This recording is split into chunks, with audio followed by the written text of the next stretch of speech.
O que você vai ouvir agora foi proibido por anos, escondido em arquivos secretos, apagado de livros oficiais e retirado à força de museus, templos e universidades. Não por superstição, mas por sobrevivência. Meu nome é Davi Ferreira, pesquisador acadêmico e arquivista de civilizações antigas. Ou pelo menos eu era, até o dia em que recebi o pacote, o envelope marrom, sem remetente, sem qualquer marca de postagem. Apenas meu nome escrito à mão, com uma caligrafia irregular, quase tremendo, como se quem escreveu estivesse com medo. Quando abri, encontrei apenas 3 itens: 3 fotografias antigas, amareladas, um pedaço de papel dobrado em 8 e uma chave velha de ferro, pesada, fria. O bilhete dizia: eles não podem ver isso de novo. Destrua. Ou eles virão atrás de você também. Na hora, achei que fosse algum tipo de brincadeira mórbida, mas à noite, quando tudo ficou silencioso, percebi que nada daquilo era uma brincadeira. As fotografias mostravam 3 símbolos. Símbolos tão estranhos, tão perturbadores, que meu corpo inteiro arrepiou quando olhei por mais de 10 segundos. O primeiro símbolo era um círculo irregular, como um olho aberto, com uma pupila negra formada por uma espiral invertida. Embaixo dele, escrito em tinta quase apagada, banido da Ordem Europeia de 1894. Segundo símbolo tinha uma espécie de runa angular, formada por 3 linhas cruzadas, mas que mudava levemente de forma dependendo do ângulo. No verso da foto estava escrito proibido, Pacto Asiático de 1921. Já o terceiro símbolo era o pior de todos. Um triângulo deformado, com inscrições antigas impossíveis de identificar e uma marca semelhante a uma mão aberta na parte superior e no verso classificado menos 33 nações, menos nível máximo. Essas 3 imagens seriam apenas curiosidades estranhas. Se não fosse por um detalhe, os símbolos pareciam brilhar, não fisicamente, não como luz real, mas como se houvesse energia presa dentro da foto, pulsando, respirando. E naquela primeira noite, quando coloquei as fotos em cima da mesa, ouvi passos no corredor da minha casa. Passos lentos, arrastados, como se alguém estivesse caminhando descalço no piso frio. Parei, segurei a respiração e esperei ouvir de novo. Nada. Mas eu tinha certeza de que não estava sozinho. Voltei ao bilhete. Repeti a frase de cabeça baixa, como se estivesse tentando negar. Eles não podem ver isso de novo. Mas quem eram eles? E por que 3 símbolos seriam perigosos o suficiente para serem proibidos em mais de 30 países? Passei horas procurando informações sobre cada um deles em bancos de dados acadêmicos, artigos científicos abandonados, livros antigos que nunca deveriam ter sido digitalizados. E foi assim que encontrei o primeiro indício. Um relatório europeu de 1894 citava o primeiro símbolo como o olho dissolvente, um artefato proibido que causava episódios de paranoia extrema em quem o observasse por muito tempo. O documento dizia: relatos consistentes de alucinações auditivas, sensação de perseguição e distorções visuais severas. As vítimas afirmam que o símbolo observa de volta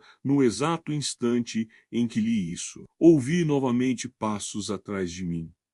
Quando virei, a porta do meu escritório estava entreaberta. Eu tinha certeza menos absoluta, menos de que a havia fechado. A partir desse momento, algo mudou na minha casa. As sombras pareciam mais longas. Os cantos pareciam mais escuros. E eu comecei a sentir que estava sendo observado. Na segunda noite, passei horas tentando entender o segundo símbolo, a runa angular. Em livros de antropologia proibida, encontrei uma descrição. Símbolo duplicável. Reproduz-se nas paredes, superfícies e até mesmo na pele. Onde aparece, sempre anuncia a presença deles. Eu não sabia quem eram eles, mas naquela madrugada, depois de horas olhando para a imagem ampliada no computador, ouvi alguém sussurrar atrás de mim. Pare! E me virei instantaneamente. Mas não vi nada.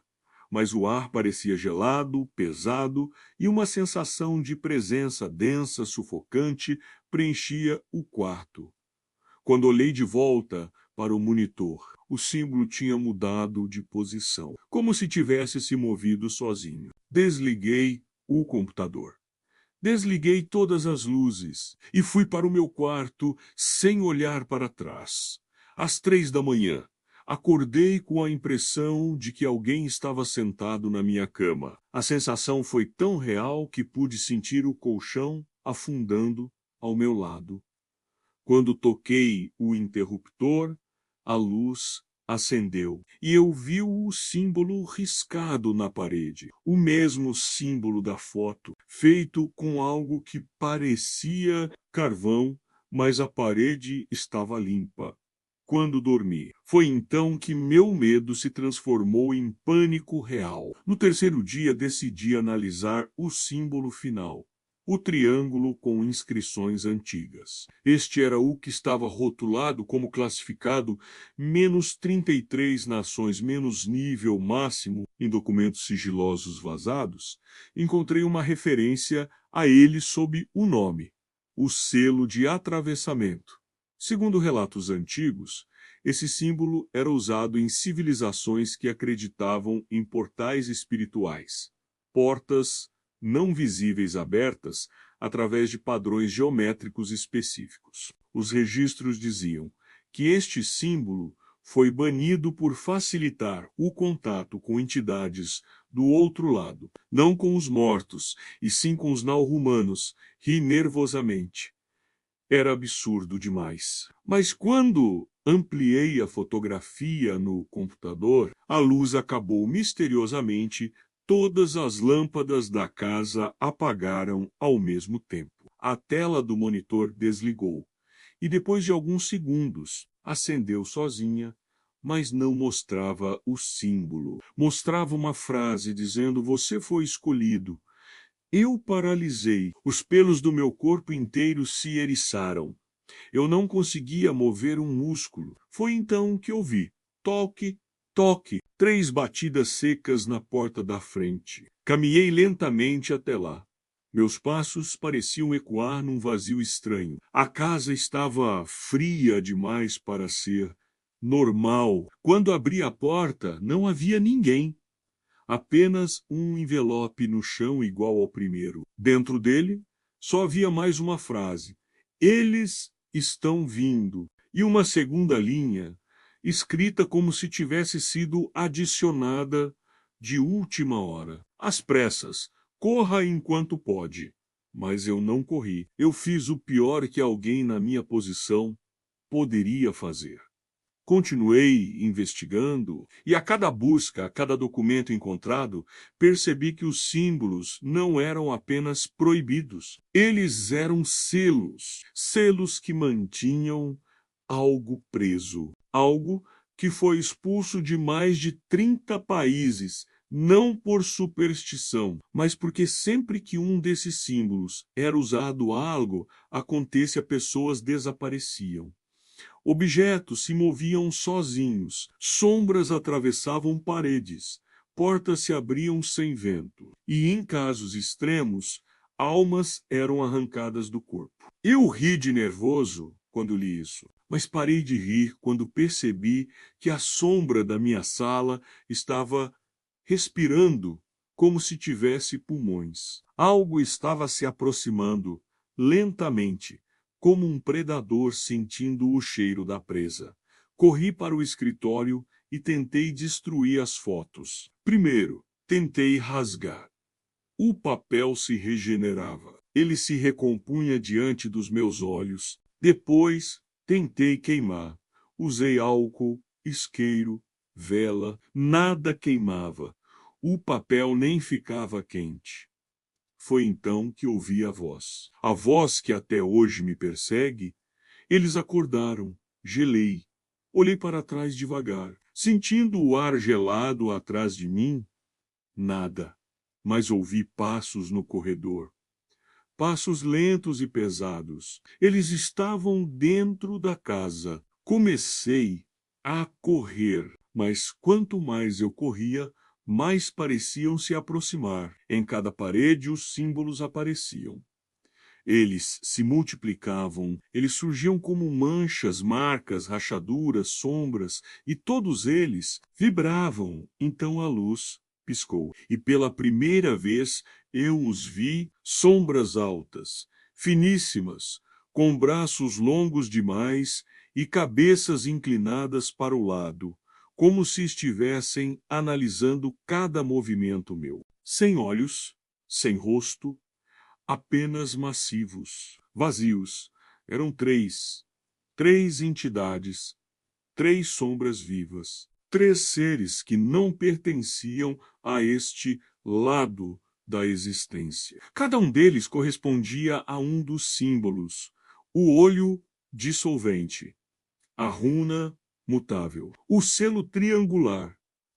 Eles estavam me observando, ou talvez me avaliando. Um deles estendeu a mão, uma mão fina como graveto, mas com dedos que se alongavam até quase tocar o chão. Eu não conseguia me mover. Aquela presença era tão intensa, tão esmagadora, que era como se meu corpo estivesse preso em concreto. Então a entidade recuou e disse algo que nunca vou esquecer. Você abriu. Então sumiram. E no chão deixaram um último envelope. Dessa vez, escrito em sangue. Dentro dele, a mesma chave velha que veio no primeiro pacote, mas agora com uma inscrição porta 7 e uma nota escrita à mão. Se abrir, você nunca mais vai voltar. Não sei o que a porta 7 é, não sei o que os símbolos realmente conectam, mas sei de uma coisa. Eles não foram banidos para proteger países. Eles foram banidos para proteger nós.